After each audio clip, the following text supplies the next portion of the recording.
इस धरती पर सभी को यही लगता है कि मेरे जीवन में जो दुख है, ऐसा किसी और के जीवन में नहीं है।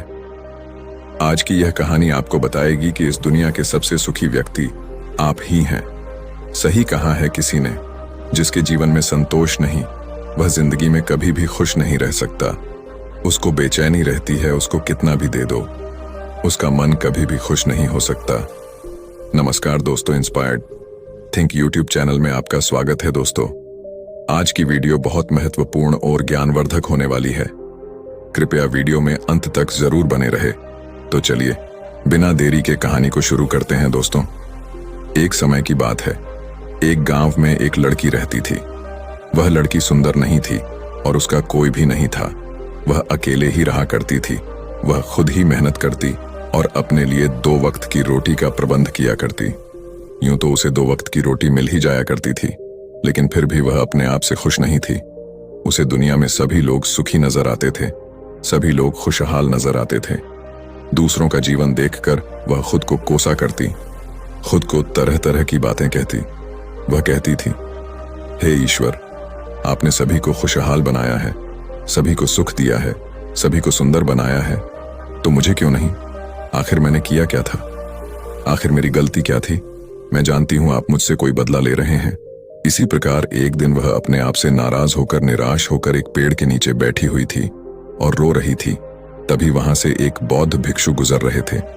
उन्होंने जब उस लड़की को रोते हुए देखा तो वह उसके पास गए और उन्होंने उस लड़की से कहा, पुत्री, क्या बात है, तुम क्यों रो रही हो? इसका जवाब देते हुए वह लड़की उन बौद्ध भिक्षु से कहती है, हे गुरु, मुझे कोई प्यार नहीं करता, मुझे कोई पसंद नहीं करता, क्योंकि मैं काली हूं, मैं सुंदर नहीं हूं और मेरे रंग को लेकर लोग मेरा मजाक बनाते हैं। मेरा कोई नहीं, मेरे पास तो धन भी नहीं है। इस दुनिया में हर कोई सुखी है, हर किसी के पास सब कुछ है, हर कोई अपना जीवन खुशहाली से जी रहा है। सभी के पास सब कुछ है, तो मेरे पास क्यों नहीं? आखिर मैंने क्या किया था? आखिर इसमें मेरा क्या कसूर है? क्या मुझे सुखी होने का हक नहीं? क्या मुझे अपना जीवन खुशहाली से जीने का हक नहीं? उन बौद्ध भिक्षु ने उस लड़की की सारी बातें ध्यानपूर्वक सुनी और उसके बाद वह उस लड़की से कहते हैं, पुत्री, अगर तुम मुझे उस व्यक्ति से मिलवा दो जो अपने जीवन में सुखी हो, तो मैं तुम्हें एक ऐसी चीज दूंगा जिससे तुम सुंदर और सुखी दोनों बन जाओगी। उन बौद्ध भिक्षु के मुख से यह सुनकर वह लड़की बहुत प्रसन्न हुई और तुरंत ही उन बौद्ध भिक्षु से कहती हैं, क्या सचमुच ऐसा हो सकता है? इस पर वह बौद्ध भिक्षु उस लड़की से कहते हैं, हाँ, यह अवश्य ही हो सकता है। तभी वह लड़की उन बौद्ध भिक्षु से कहती है, हे गुरुवर, यदि यह सचमुच संभव है तो मैं एक ऐसे आदमी को जानती हूं जो बहुत सुखी है। मैं उसे अभी लेकर आती हूं, आप मेरा यहीं पर इंतजार करना। इस पर वह बौद्ध भिक्षु उस लड़की से कहते हैं, जब तक तुम वापस नहीं लौटोगी मैं तुम्हारा यहीं पर इंतजार करूंगा। इतना कहकर वह लड़की वहां से भागी अपने मालिक के पास पहुंची, जो कि एक किसान था। उसने किसान से कहा, मालिक, आप मेरे साथ चलिए, मुझे एक बौद्ध भिक्षु मिले हैं जिन्हें मैं आपसे मिलवाना चाहती हूँ। उन्होंने कहा है कि अगर मैं एक किसी सुखी व्यक्ति को उनके पास ले जाऊंगी तो वह मुझे सुंदर और सुखी दोनों बना देंगे। उस लड़की की आवाज सुनकर वह किसान दुखी होकर उस लड़की से कहता है, मैं तुम्हें कहाँ से सुखी लगता हूँ? इस पर वह लड़की उस किसान से कहती है, मालिक, आपके पास तो सब कुछ है, आपके पास तो घर है, अच्छा खाने के लिए है, रहने के लिए अच्छा मकान है, आपका अपना परिवार है, और तो और आपके पास धन भी है, तो आप दुखी कैसे हो सकते हो? इस पर वह किसान जवाब देते हुए कहता है, अरे मूर्ख, मेरी फसल अच्छी नहीं हो रही, इसलिए उसके दाम भी अच्छे नहीं मिल रहे और राजा को लगान भी देनी है। मेरे पास तो अब इतने पैसे भी नहीं है कि मैं फिर से अच्छे किस्म के बीज खरीद सकूं, और इस बार बरसात में मेरी सारी की सारी फसल भी खराब हो गई थी। अब तो मेरे हालात और अधिक खराब हो चुके हैं और ऐसे हालातों में मैं सुखी कैसे रह सकता हूँ? जाओ किसी और को ढूंढ लो जो सचमुच में सुखी हो। इस पर वह लड़की अपने मालिक से कहती है, मालिक, तो आप ही बताइए, आपके हिसाब से कौन सबसे ज्यादा सुखी है जिसे मैं अपने साथ ले जा सकूं? इस पर वह किसान कुछ देर विचार कर उस लड़की से कहता है, मुझे लगता है कि व्यापारी बहुत सुखी हैं। उन्हें ना तो फसल उगाने की चिंता है और ना ही फसलों की देखरेख करने की। उन्हें तो बस फसल खरीदनी होती है और वह उसे कहीं से भी खरीद सकते हैं। और तो और वे अन्य चीज़ों का भी व्यापार करते हैं जिनका मौसम से कोई लेना देना नहीं होता, और वे लोग हमसे कहीं ज़्यादा अधिक धन भी कमाते हैं। लोग उनका आदर सम्मान भी करते हैं। मुझे तो लगता है कि वही सबसे सुखी हैं। तुम उन्हीं के पास जाओ। वह लड़की अपने मालिक की बात सुनकर वहां से भागी एक व्यापारी के पास जा पहुंची और उस व्यापारी से कहती है, मालिक, आप मेरे साथ चलिए। मुझे एक भिक्षु मिले हैं जिन्हें मैं आपसे मिलवा चाहती हूँ। उन्होंने कहा है कि किसी ऐसे सुखी व्यक्ति को ले आओ जो सचमुच सुखी हो, और उसके बाद वह मुझे एक ऐसी चीज़ देंगे जिससे मैं सुंदर और सुखी दोनों हो जाऊंगी। उस लड़की की बात सुनकर वह व्यापारी दुख भरे शब्दों में उस लड़की से कहता है, अरे हमारे जीवन में कहाँ सुख है? चारों ओर से तो हमें दुख ने ही घेर रखा है। चोर लुटेरे हमें सबका ध्यान रखना पड़ता है। व्यापार में अभी बहुत घाटा भी चल रहा है, और तो और राजा हमसे अतिरिक्त कर्ज भी वसूल रहे हैं, जिससे व्यापार करने में बहुत दिक्कत आने लगी है। हमें सुरक्षा भी नहीं मिल पा रही। जीवन पर हमेशा कोई ना कोई संकट मंडराता ही रहता है। मुझे तो ऐसा लगता है कि मुझसे दुखी इस दुनिया में और कोई नहीं। इस पर वह लड़की उस व्यापारी से कहती है, परंतु मालिक, आपके पास तो इतना धन है, आपके पास इतनी जमीन जायदाद है, आपके पास इतना अन्न है, रहने के लिए इतना बड़ा मकान और खाने पीने के लिए हर प्रकार की सुविधाएं हैं, इसके बाद भी आप दुखी हैं। यह बहुत अजीब सी बात है। मुझे तो लगता था कि आप बहुत सुखी होंगे। खैर कोई बात नहीं, कृपया करके मुझे कोई ऐसा व्यक्ति बताइए जो आपके हिसाब से बहुत सुखी हो, जिसे मैं उन बौद्ध भिक्षु के पास ले जा सकूं। इस पर वह व्यापारी कुछ देर सोच विचार कर उस लड़की से कहता है, मुझे लगता है कि राज्य के अधिकारी बहुत सुखी हैं। वह सीधा राजा से संबंध रखते हैं, उनके पास अधिकार है और वह धनवान भी है। वह चोर लुटेरे और डकैत से भी नहीं डरते, और वही लोग हमसे धन भी वसूलते हैं, और हमें उनके सामने उनके आदर में झुकना ही पड़ता है, और सभी लोग उनका बहुत मान सम्मान भी करते हैं। मुझे नहीं लगता कि उनके जीवन में कोई भी दुख होगा, और मुझे लगता है कि वही सबसे सुखी है। काश मैं भी राजा का एक अधिकारी होता तो मैं भी अपना जीवन आराम से बिता रहा होता। इस पर वह लड़की उस व्यापारी से कहती है, मालिक, क्या आप किसी अधिकारी को जानते हैं? क्या आप मुझे उनसे मिलवा सकते हैं? मैं उन्हें अपने साथ ले जाऊंगी। अगर वह सबसे सुखी हुए तो इसके बाद मुझे वह बौद्ध भिक्षु कुछ ऐसी चीज मुझे देंगे जिससे मैं भी सुंदर और सुखी हो जाऊंगी। बताइए ना, आप मुझे किसी अधिकारी से मिलवा सकते हैं? मैं आपकी बहुत आभारी रहूंगी। व्यापारी को उस लड़की पर दया आ गई। उसने उस लड़की को एक अधिकारी से मिलवा ही दिया जिसे वह व्यापारी जानता था। लड़की ने अधिकारी से मिलने के बाद उस अधिकारी से कहा, मालिक, आप मेरे साथ चलिए। मुझे एक भिक्षु मिले हैं जिन्हें मैं आपसे मिलवाना चाहती हूँ।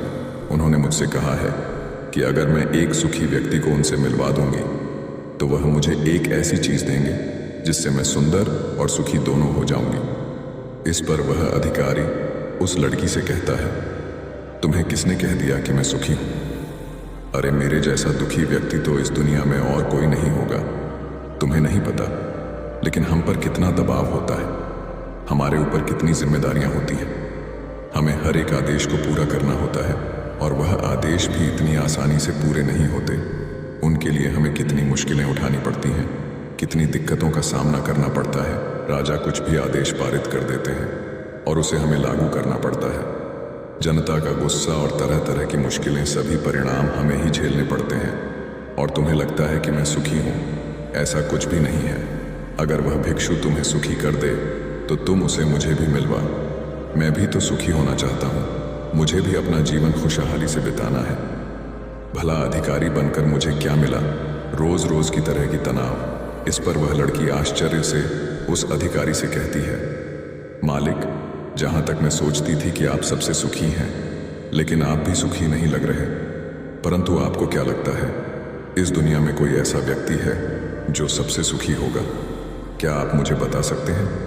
मैं आपकी बहुत बहुत आभारी रहूंगी। उस लड़की की सारी बातें सुनने के बाद उस अधिकारी को उस लड़की पर दया आ गई। उस अधिकारी ने उस लड़की से कहा, देखो, मुझे तो ऐसा लगता है कि इस पूरे राज्य में केवल एकमात्र व्यक्ति ही सुखी है, और वह है इस राज्य का राजा। मुझे तो केवल वही सुखी लगते हैं, उन्हें किसी की सुननी नहीं पड़ती। वह नियम बनाते हैं, आदेश देते हैं, सुरक्षा से घिरे रहते हैं और सब उनके सामने झुकते भी हैं। न उन्हें धन की कमी है और न जमीन जायदाद की। सारी धरती को उन्होंने जीत लिया है। वह सबके मालिक हैं और सबसे उच्च वही है जो एकमात्र सुखी व्यक्ति है। काश मैं भी किसी राजा के घर पर जन्मा होता तो आज मैं भी बहुत सुखी होता। उस अधिकारी की यह सारी बातें सुनकर वह लड़की उस अधिकारी से कहती है, मालिक, आपसे एक विनती है, क्या आप मुझे एक बार राजा से मिलवा सकते हैं? कृपया कीजिए, आपका बहुत एहसान होगा। बस एक बार मुझे राजा से मिलना है, मैं उनसे कुछ पूछना चाहती हूँ। लड़की का चेहरा देखकर अधिकारी को लड़की पर दया आ गई। उसने कहा, चलो ठीक है, मैं अभी राज दरबार ही जा रहा हूँ। एक काम करो, तुम भी मेरे साथ ही चलो और वहां पर राजा से पूछना है, वह पूछ लेना। इतना कहकर वह अधिकारी उस लड़की को राज दरबार ले गए। ने उस लड़की से कहा, बेटी, तुम अपनी बात निडर होकर कहो, तुम्हें क्या कहना है, तुम मुझसे क्या पूछने आई हो? इस पर वह लड़की थोड़ा घबराते हुए, थोड़ा डरते हुए राजा से कहती है, हे राजन, मैं एक संपूर्ण सुखी व्यक्ति को ढूंढ रही हूँ। मुझे एक भिक्षु मिले हैं और उन्होंने मुझसे कहा है कि यदि तुम कोई ऐसा सुखी व्यक्ति मुझसे मिलवा दो तो मैं तुम्हें एक ऐसी चीज दूंगा जिससे तुम सुंदर और सुखी दोनों हो जाओगी। काफी लोगों से मिलने के बाद मुझे यह पता चला कि आप ही हैं जो इस दुनिया में एकमात्र सुखी व्यक्ति है। तो क्या आप मेरे साथ उस भिक्षु से मिलने चलेंगे? आपका बड़ा एहसान होगा। राजा उस लड़की की बात ध्यान पूर्वक सुनता है और उसके बाद जोर जोर से हंसने लगता है और उस लड़की से कहता है, अच्छा, सबकी तरह तुम्हें भी लगता है कि मैं इस दुनिया का सबसे सुखी व्यक्ति हूँ, लेकिन यदि कोई मुझसे पूछे कि इस दुनिया में सबसे दुखी व्यक्ति कौन है तो वह मैं ही हूँ। मेरे पास नींद नहीं है, मेरे पास आराम नहीं है, मैं आराम से सो नहीं पाता। अंगरक्षक हमेशा मेरे आसपास रहते हैं, उनके बिना मैं अकेले कहीं जा भी नहीं सकता। जरा सी आहट होती है तो नींद टूट जाती है। डर हमेशा लगा रहता है क्योंकि मेरे दुश्मन मेरे घर में ही रहते हैं, जिनका मुझे पता तक नहीं कौन कब और कहां से मुझ पर वार कर दे, कोई नहीं कह सकता। यहाँ पर बैठे सभी लोग मेरे दुश्मन ही तो हैं, वे सभी मेरे शत्रु हैं। यहाँ पर बैठा हर एक व्यक्ति मेरे राज दरबार का ही है, किंतु मुझे सब पर शक करना पड़ता है। हर एक सांस मुझे भारी मालूम पड़ती है। इतने बड़े राज्य की जिम्मेदारी उठाना इतना आसान नहीं। तुम्हें लगता होगा कि राजा के पास तो सभी ऐशो आराम है, धन है, दौलत है, जमीन जायदाद है, उनके पास किसी चीज की कोई कमी नहीं है और इस हिसाब से तो उन्हें सुखी होना ही चाहिए।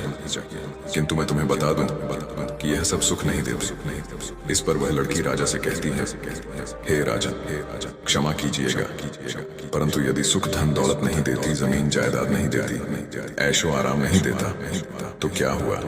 कम से कम सुंदरता तो सुख देती है। इस पर वह राजा एक बार फिर मुस्कुराते हुए उस लड़की से कहता है, पुत्री, सुंदरता जो मैंने देखी है, जो लोग शक्ल से सुंदर होते हैं उनके मन सुंदर नहीं होते। वे लोग तो एक मुखौटा लगाए घूमते रहते हैं। वे दूसरों को दिखाते हैं कि मैं कितना सुंदर हूँ, लेकिन समय सबकी सुंदरता छीन लेता है। एकमात्र सुंदरता मन में ही रहती है और जिसका मन सुंदर है वह हमेशा ही सुंदर रहता है। इस पर वह लड़की राजा से कहती है, हे राजन, तो आप ही बताइए कि आपके हिसाब से इस दुनिया में सबसे सुंदर और सुखी कौन है? इस पर वह राजा लड़की से कहता है, मेरे हिसाब से तो एक गरीब व्यक्ति जो 2 वक्त की रोटी का प्रबंध कर सके, जो किसी तंत्र बिना, किसी बंदिशों के बिना किसी भी दिशा में घूम सके, उसे कुछ भी छिन जाने का डर ना हो, कुछ भी लूट जाने का खौफ ना हो, जिसे रात को अच्छी नींद आती हो। मुझसे पूछोगे तो सबसे ज्यादा सुखी वही होगा और इस हिसाब से मैं तुम्हें देखता हूँ कि तुम सबसे सुखी हो। तुम्हारे पास नींद है, अच्छा मन है, चारों दिशाएं हैं और कोई डर नहीं, कोई साजिश नहीं, कोई षड्यंत्र नहीं, बस जीवन है, खुला जीवन। मेरे हिसाब से तुम ही सबसे सुखी हो। राजा की यह सारी बातें सुनकर एक पल के लिए वह लड़की सोच में पड़ गई और तभी उसे इस बात का एहसास भी हो गया, वाकई में वह एकमात्र सुखी है। वही सुंदर है।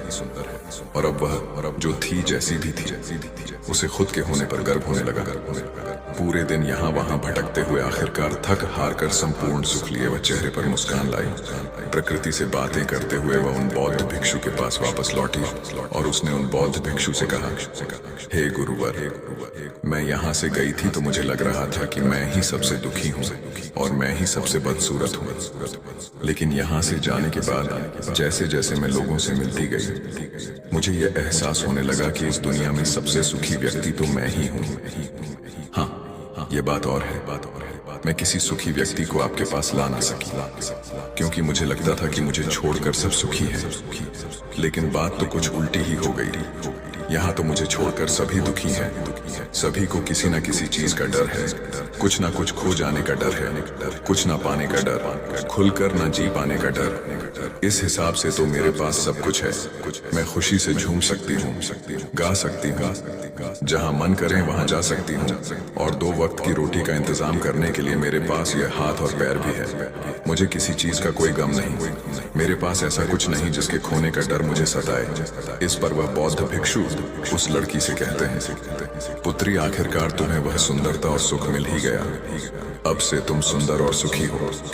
यह कहकर वह बौद्ध भिक्षु वापस अपने आश्रम लौट गए और वह लड़की भी अब जान चुकी थी कि वही सबसे सुंदर और सुखी है। अब उसे किसी बात का कोई गम नहीं था। वह कभी अपने आप पर अफसोस नहीं करती थी, बल्कि वह अपने आप में हमेशा खुश रहती थी, हमेशा मस्त रहती थी। दोस्तों, हमें भी ऐसा ही लगता है कि हमारे पास कुछ नहीं और सामने वाले के पास सब कुछ है। वह कितना सुखी है, उसके पास हर चीज है, हर ऐशो आराम है, हर सुविधाएं हैं, किंतु ऐसा है नहीं। यह केवल आपके देखने का नजरिया है। असली सुख तो आपके पास ही है, और वह है संतुष्टि। यदि आप अपने आप से संतुष्ट हैं, आपके पास जो कुछ भी है उसमें यदि आप खुश हैं, तो आपको कोई भी गम डरा नहीं सकता, आपको कोई भी दुख परेशान नहीं कर सकता। किंतु हमारी सबसे बड़ी तकलीफ यही है कि हम खुद को नहीं बल्कि दूसरों को ज्यादा देखते हैं। दूसरों से हम ज्यादा प्रेरित होते हैं और उनकी खुशी देखकर हमारे भीतर ईर्ष्या का भाव उत्पन्न होने लगता है। हमें तकलीफ होती है कि उनके पास इतना सुख कैसे है और हम इतने दुखी क्यों हैं। हम केवल उनकी तरफ ही नजर गड़ाए हुए हैं। हमने तो अपने पास देखा ही नहीं हमारे पास क्या है। हम उस पर कभी ध्यान नहीं देते, बल्कि हम तो हमेशा इस पर ध्यान देते हैं कि हमारे पास क्या नहीं है। और यही नजरिया आपको दुख और तकलीफ की ओर ले जाता है। आप चाहकर भी सुखी नहीं रह पाते, क्योंकि आपने अपना नजरिया क्या नहीं है उस पर गड़ा रखा है। वहीं पर यदि आप इस तरह से सोचे कि मेरे पास बहुत कुछ है, रहने के लिए अच्छा घर है, खाने के लिए अच्छा खाना है, पहनने के लिए अच्छे कपड़े हैं, कम से कम 2 वक्त की रोटी का आपके लिए इंतजाम भी हो जाता है, लेकिन बहुतों के पास तो यह भी नहीं होता, तो क्या आप सुखी नहीं हैं? क्या आपके पास वह सब नहीं है जो उनके पास नहीं? जरा एक पल के लिए सोच कर देखिएगा। तो दोस्तों, आपने आज के इस वीडियो से क्या सीखा, वह मुझे आप कमेंट में बता सकते हैं। उम्मीद है कि आपको आज की वीडियो पसंद आई होगी। तो इस वीडियो को उस इंसान को शेयर करें जिसे इस कहानी को सुनने की जरूरत है, और उसी के ठीक बाद हमारे चैनल को सब्सक्राइब करें। तो चलिए फिर मिलते हैं ऐसी एक और नई वीडियो में एक नई सीख के साथ। तब तक के लिए अपना ख्याल रखें। धन्यवाद।